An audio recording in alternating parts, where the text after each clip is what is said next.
T 西科平埔好罗客家台湾人，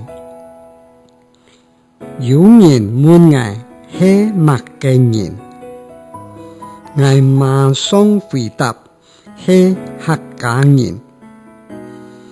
从小喺客家庄到大，阿妹对昨天舊輩客家莊嫁過來，當我30歲，堂伯同我講，阿公係好多人搬過來嘅，我當場感覺到該尷尬。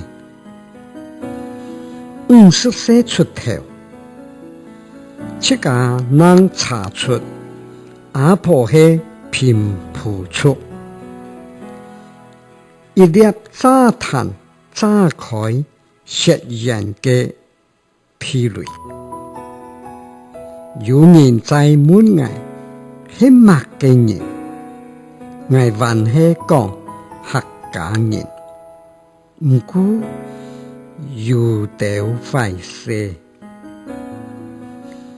有一日博夢，看到3個祖先，將定人生3個部分，牽手唱歌跳舞飲酒，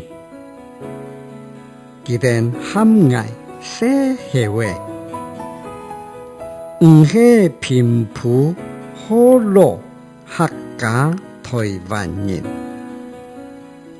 400年歷史，像一條索嘅殘定我身上，平埔好羅客家結結相連。